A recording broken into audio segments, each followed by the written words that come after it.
Hello, and welcome to a brand new season of ESL Talk.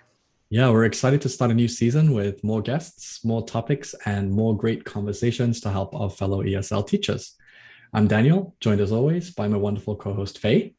Thank you. It's great to be here again and for another season. And I'm really looking forward to all the new content we're going to cover this time around. Yeah, me too. In today's episode, we're going to be talking about mindset, how this applies to ESL teaching, and how you can start to incorporate this into your teaching.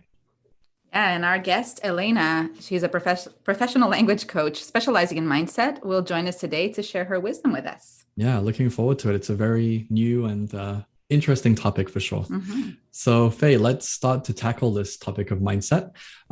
For you, in terms of your teaching, what does mindset mean? I think when I think of mindset, I definitely think of mental barriers because I work mostly with adult learners.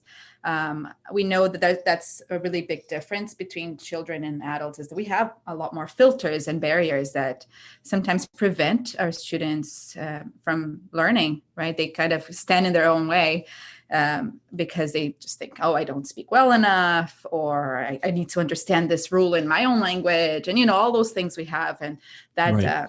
that really hinders their progress in the language. What do you think about that?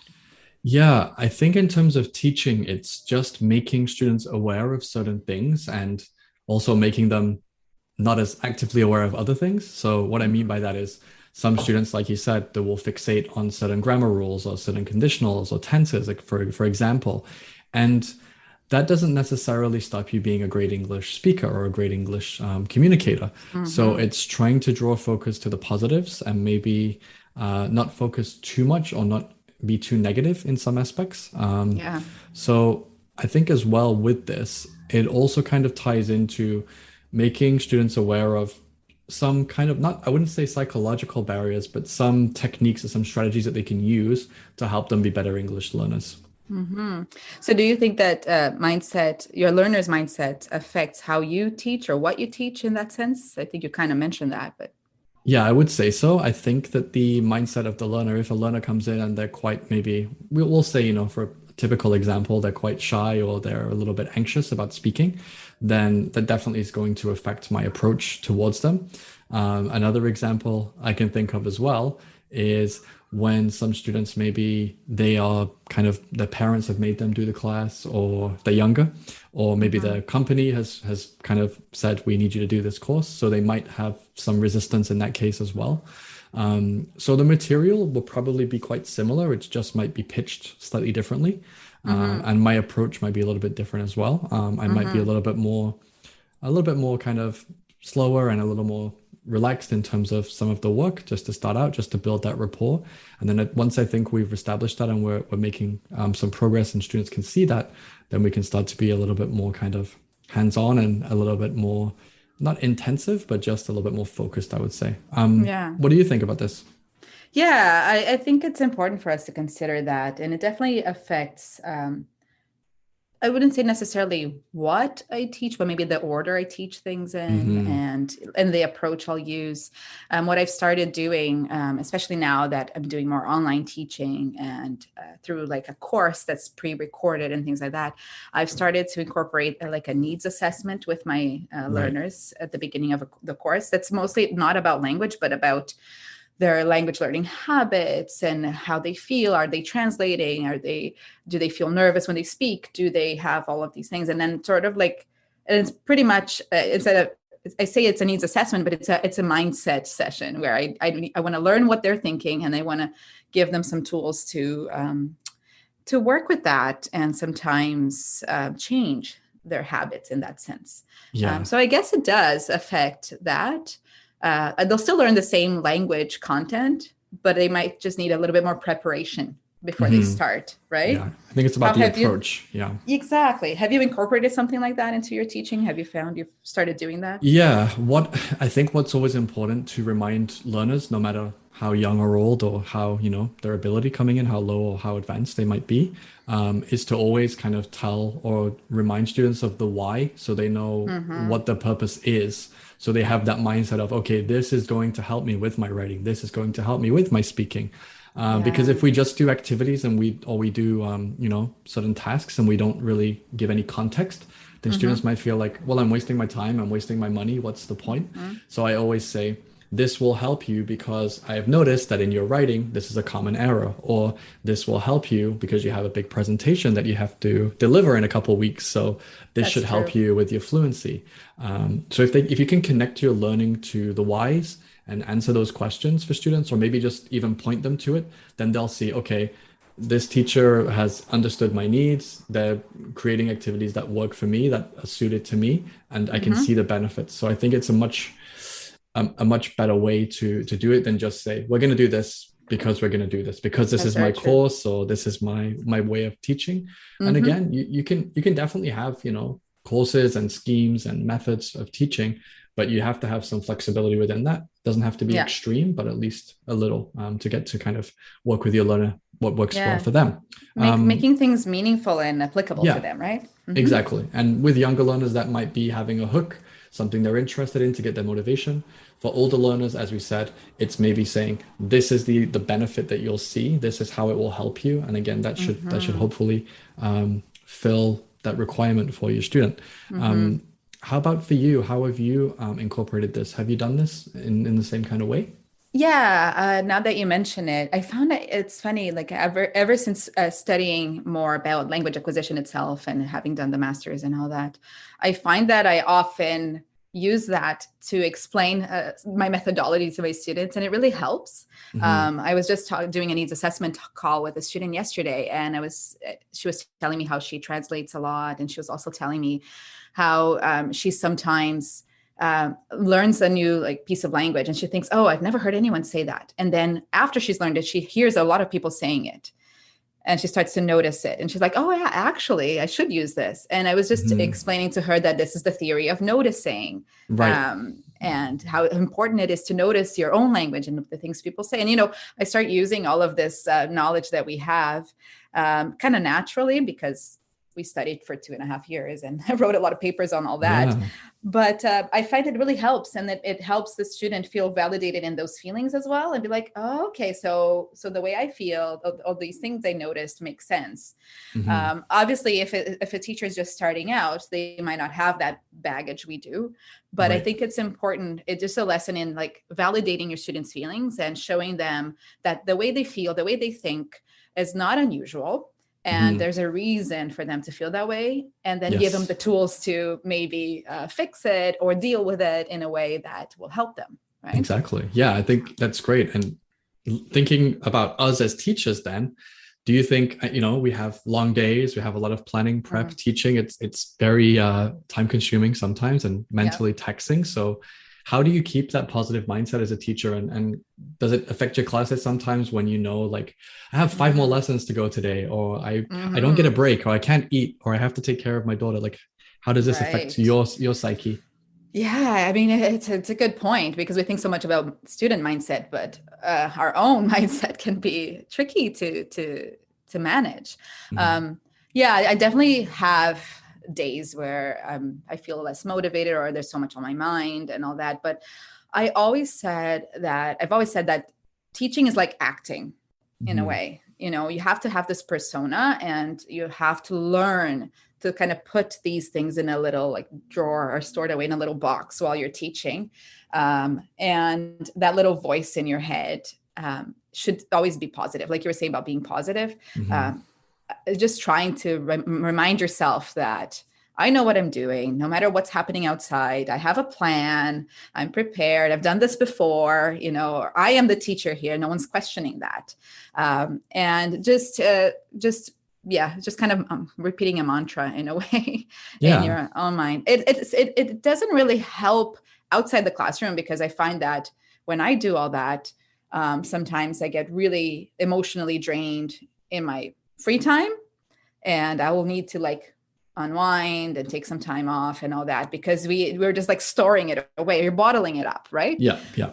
But that's, I mean, a way that we can be more professional about it. But yeah. Absolutely. And I like what you do as well. Even when you go outside to take a break or go do groceries, you still turn it into a learning opportunity for your students, which Right. is Yeah. wonderful.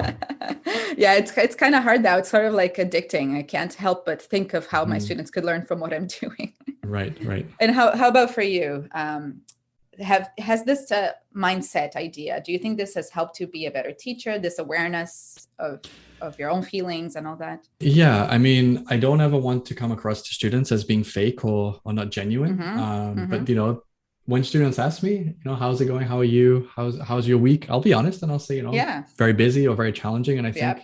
I think students respect that and they appreciate that as well because Mm-hmm. you can't always be on top of your game constantly. I'd love to Oh be, yeah. but it's just not physically possible. So Mm-hmm. I think having that honesty and being real with your students definitely helps you. Mm-hmm. And I think as well the beauty of teaching and working with students one-on-one or in small groups is that they can actually help how you're feeling. And That's true. if you have a great lesson or students particularly show their skills or what they've learned, that's a really positive boost That's mentally as true. well. Mm-hmm. But like you said, yeah, it's important to take regular breaks and try to set aside time for you because once you start neglecting that, it could affect your teaching and then that Mm-hmm. obviously affects your students. So I Mm-hmm. think it's really important to think about us as well, not just our students. Of course, Right. they are very important, but we are too because we're the ones That's teaching true. them. Don't want to burn out. Mm-hmm. Yeah. So for you, Faye, I mean, you have experience training, mentoring new teachers. Did you find you had to work on their mindset as well as their teaching skills? Is this something you had to teach them or remind them? Yeah, absolutely. That's a huge thing for teacher Mm, training. Um, I think naturally, we've talked about this before, but I find that a lot of teachers naturally have major imposter syndrome. And no matter how experienced you are, if you're meeting with a new student, you're meeting with a new group of students, like you'll always have that little voice in the back of your head saying like, oh, you have to prove yourself, but that's one thing I like I mentioned before, that you have to turn that into a more positive voice in your head. And I always tell my trainees when they're about to start and they have to do their practicum and they're like really nervous, they're like, oh my God, I don't know, I don't have experience. And I always tell them, look, your students don't know any of this. All they know is that you are the teacher and the teacher knows what they're doing. So just remind yourself of that. I am the teacher. I always tell them, just tell yourself, I'm the boss. I'm the teacher. I've got this. Because nobody is questioning. When a student goes into a classroom, they don't go in there questioning, is this person the teacher? Like, do they really know what they're doing? They will only start to question it if you behave in a way that will give them space to do so. But if you come in and you like stand up straight and you're like confident and even inside you could be freaking out, but your delivery tricks them into thinking that, yeah, you know this, you know what you're doing, then you know what you're doing. And, like I would say, you fake it till you make it, right? So absolutely. Yeah. that's We've heard that basically so many it. times throughout these Mm-hmm. episodes, but it's a really important mantra that we should be aware of for sure. Yeah, yeah. And in your case, I know you have lots of experience in different areas of ESL. Mhm. We talked a bit about the difference between children and adult learners, but have you noticed there are like specific mindset patterns for Mhm. students learning business English or students learning EAP or students prepping for an IELTS exam? They're all very different because they all have very Mm-hmm. different motivations. I Mm-hmm. find that younger learners, children, are very resilient and they're very open to doing whatever it is that you have. Mm-hmm. I don't know if that's because they don't want to say anything, Mm-hmm. but generally, children are a little bit more kind of, relaxed and carefree. And again, I think the majority of the time they do have a positive mindset. But if I see that they're maybe not having a great day or they've had a lot of other homework or a lot of other tasks, then I might, just maybe give them one piece of homework instead of two, or we'll make a Yeah. start on it in the class, for example. So I think that's Mm-hmm. helpful. Mm. For maybe IELTS students, they're very focused because they have a goal and they will be more resilient and more kind of eager to do whatever is needed because they need that score, or it's Yeah. it's not exactly life and death, but it's very important. It could set up their whole future. When it comes to business English students, again, it's not necessarily about being perfect. It's just about improving their processes and the way that they do things. Mm-hmm. So a lot of students I work with who have business classes with me, it's about their writing specifically and their spoken Mm-hmm. communication. So it's more about just they're already at quite a good level. It's just kind of tweaking and improving and Mm-hmm. focusing on certain areas. So I think they all differ. But again, as I mentioned earlier, it comes back to you as a teacher being aware Yeah. enough to know what works well for that learner and how best you can work with them on that given day or that given week. So yeah, do you think though, Faye, that all teachers should take time to learn about mindset because it's not really something that's covered specifically? So should we educate ourselves on this topic? Absolutely. It's funny it took us so long to cover this. Mm, But if you look back on our episodes, we almost always talk about mindset. we do, yeah. We often mention it, but like you said, it's not something we teach. Like in none of my teacher training courses have I ever like mentioned this. I have, but because of my experience, but it's not part of the material. There's no like module on the psyche of the student. There's nothing like that. But it's so much of it depends on that. So much of your teaching, right? I guess so. I mean, we don't really know that much about it specifically, but we are now going to hear from our special guest, Elena, who is a little bit more of an expert in this field. So let's head over to the interview portion of today's podcast and let's bring in Elena.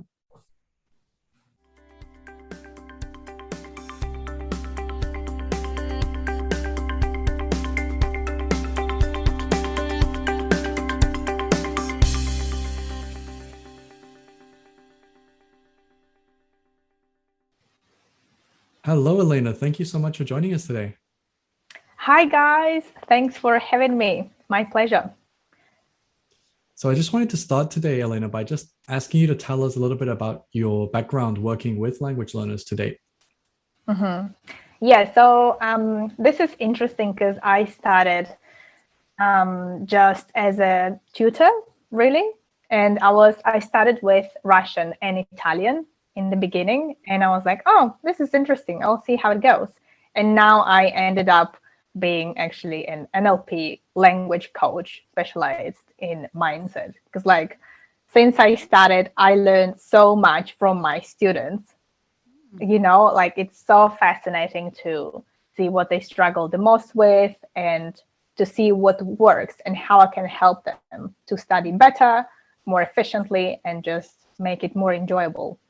That's really interesting. So you started out teaching Russian and Italian languages. Yes. And then you made this shift into coach and mindset. Can you tell us exactly what mindset means then in that context? So you talked about making your students' lives easier and helping them learn, but how could we define a student mindset? Mindset blocks. Like I'm too old to learn a language. I'm too young. I live in the wrong country. I don't have anyone to speak to. I don't have anyone to practice with, and just like many other stories, right? So, and one of them, the biggest one actually is the fear of speaking. So I really like to talk them through why this happens and how to overcome the fear of speaking as well. And yeah, it's just amazing to see the results they can get, and this is just the fast forward track for them to speak more confidently and just find the right learning method that works for them and achieve their specific language results, actually. Because I was actually talking on this about this with someone on an Instagram live this morning, that learning a language is a lifelong goal, really, isn't it? Because you never stop learning a language. That's right?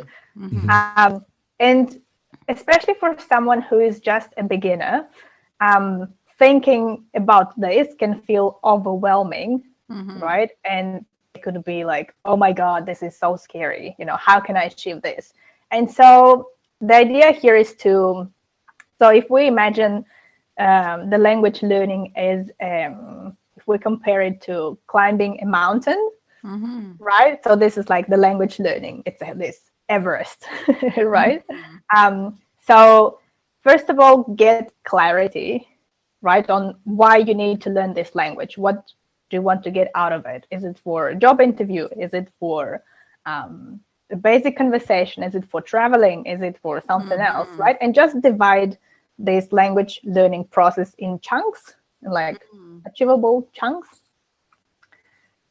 Yeah, and this is how you made a really interesting point there about the biggest fear students have is just speaking or speaking in public. And I think there was some research I read that some language learners say they would rather actually die than speak in front of a large group of people. So it is a real fear for sure. And it's huge. It's massive. It's like the biggest fear of language. Do you think that fear comes from cultural kind of issues, or is it more like an internal conflict? Where would you say that comes from? Okay, so I'm super passionate about neuroscience as well and how our brain works. And so I don't know if you guys are familiar with, I forgot the name of this guy, Truman, something. He's got this 3 brains theory. And basically it's about an old part of the brain, which is the reptile part of the brain. So it's about our instincts. There's the emotional part of the brain and our rational part of the brain. And of course, the reptile part of the brain is the oldest one. And so when it comes to, if you touch something hot, right, you just, you feel it and you react in less than a second, right? Because this is when your survival mode begins. Same with emotional brain, so when we feel upset or when we feel demotivated, when we don't have like this emotional balance, we can't be rational. Like when you're really angry, it doesn't make sense if someone says, hey, be calm, because this doesn't work, right? So same with speaking another language. So basically, we used to live in small communities up to 150 people, right, to survive. So, and this is how we survived, because you can survive when you live in a community. And if you do something wrong, right, and you're excluded from the community, this means death, because you can't survive alone in the wilderness. And so this can relate to the fear of speaking, because we are afraid to put ourselves into the unknown, right? Because on this old part of the brain, this and emotional part of the brain thinks that if we say something wrong, people will exclude us. So this means death, right? So this is all happening on an unconscious level. It's not rational, because, tigers won't eat you alive, or people won't, kill you because you said something wrong. But this is actually what happens, on an unconscious level.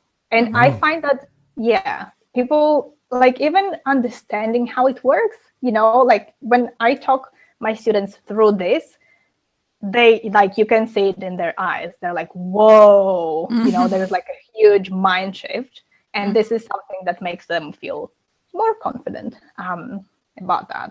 It's really interesting. And how do you think that us as teachers knowing all this can help teach the language? How can this be helpful to us as teachers?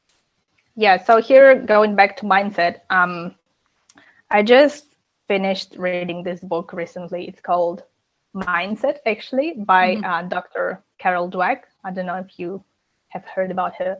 And she talks about growth and fixed mindset. And basically, growth mindset, it's about praising the effort and not the result. Because when you praise the effort, you start building this muscle of, resilience and trying hard things and making it work and finding solutions.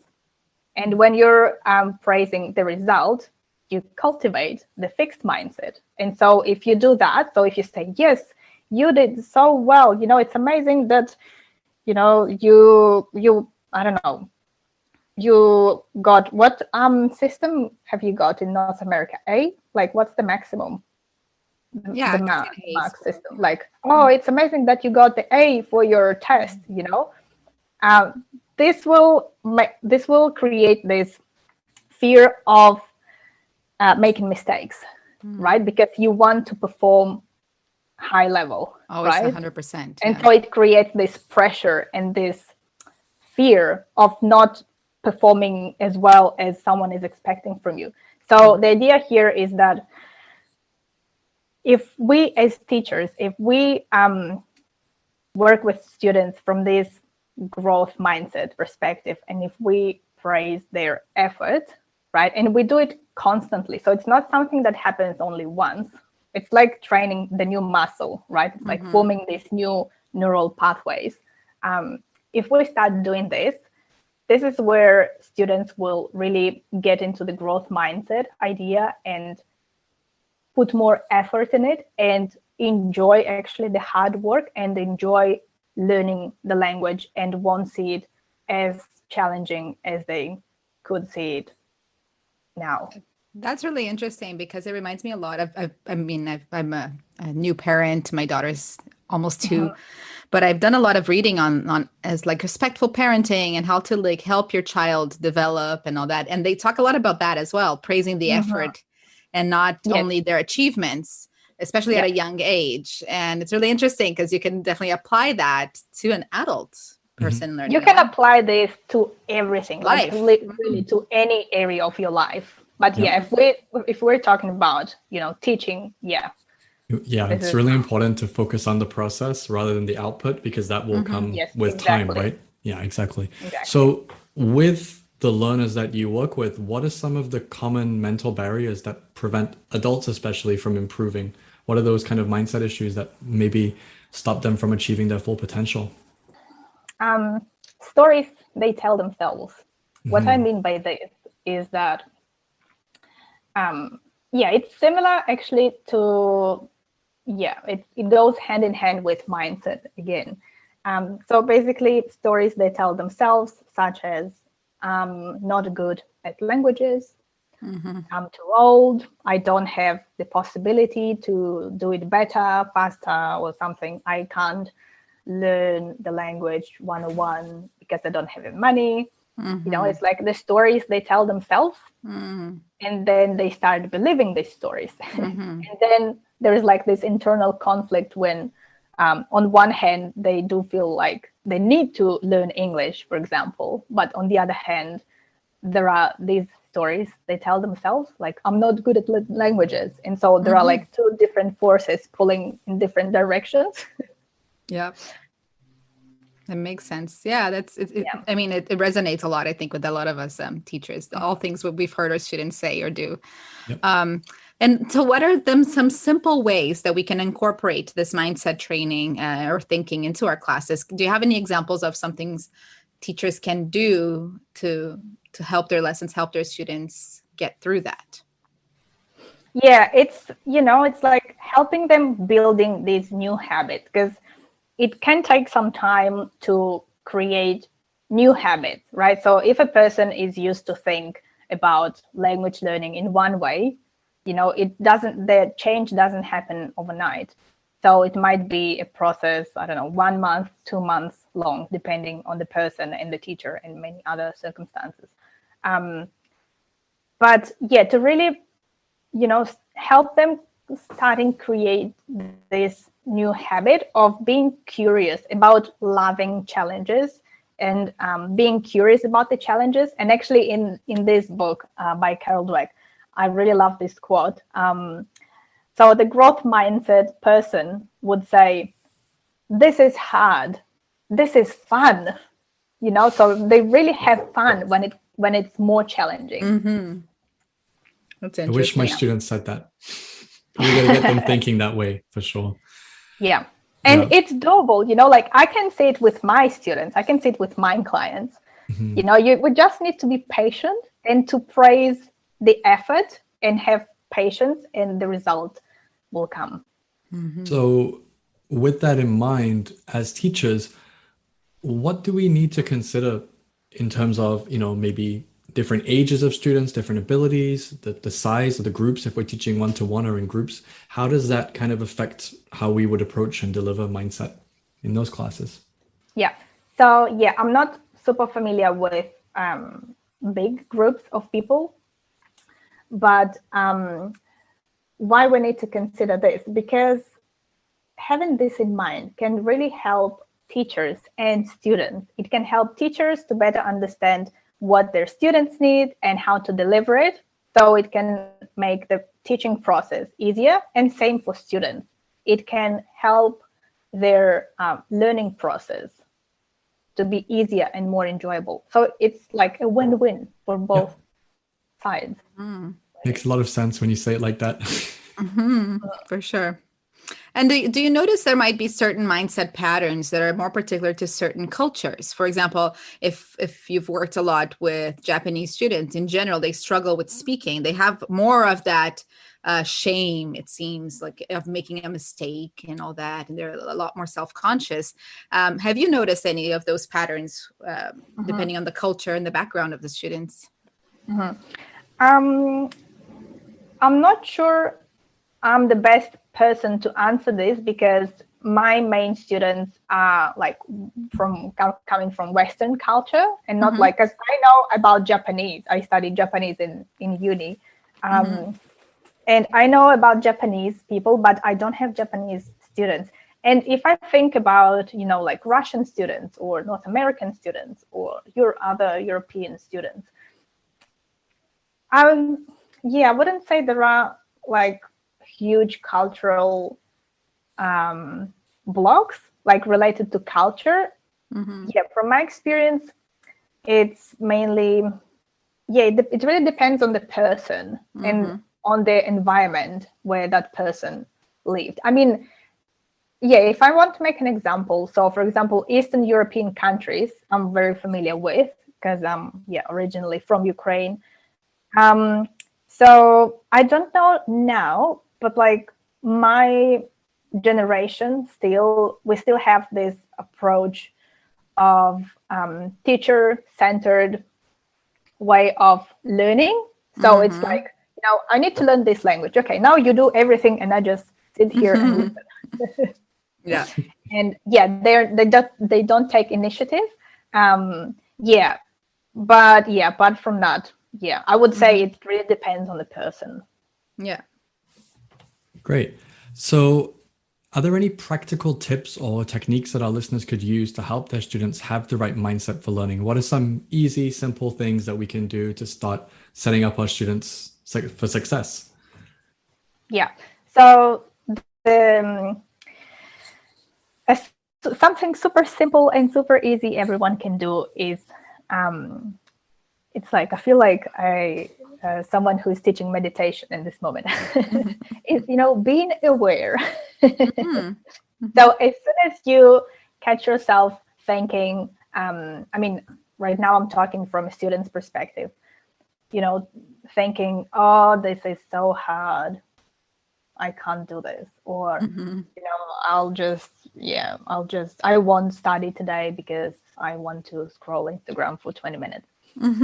Just recognize this thought and be aware of this thought, because that's the first step to starting create this new habit where you want to learn, where you encourage yourself to be curious, and you encourage the effort.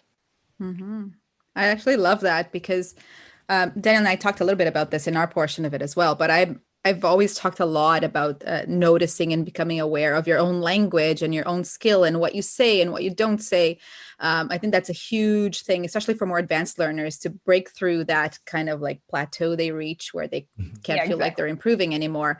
And it applies to their mindset as well, for sure. It's like, how am I feeling right now? What are the thoughts that are going through my mind, right? And what you said just really validates that. So I think it's really important for teachers and learners. Yeah, exactly. Self-talk is a huge one. It is for sure. So, Elena, how can our listeners find you on social media or online if they want to connect with you? Yes. So my main activity is on Instagram, and on Instagram my account is Ele Mentor. So it's ELE underscore. Thank you. It's ELE _mentor. So it's MENTOR underscore. Awesome. Yeah. Wonderful. We'll be sure to direct our listeners to that. I'll be running a free challenge to boost up their English. So I'm running this free challenge, for English learners, and it will be a lot about how our brain works and how to improve your English and how to achieve your goals and how to be more specific. So it's like, how to improve your English from this perspective. Awesome. That's really interesting. It is, for sure. Thank you so much. Thank you for joining us today, Elena. I'm sure our listeners have learned a lot. I know I have. So yeah, we really appreciate you taking the time to talk to us today. Yeah, thank you so much. Thank you. Thanks for having me. Yeah, and I'm super happy to share this knowledge with the world. Because, Great. Yeah, this will mean that we'll have more happy people in the world. So I'm happy to. All right. Thanks, Elena, for helping us kick off season 3. And thanks again to all of you for joining us for the first episode of our new season. Yes, and remember, you can subscribe to receive the latest episodes each Wednesday, and you can follow us on Instagram at ESL Talk Podcast, or send us an email to esltalkpodcast@gmail.com. Also, you can find me on Instagram at Learning with Faye, and Faye is Fey. Or you can find me at I'm Daniel Teacher. We hope you'll join us again for next week's episode. Yes, thanks, everyone.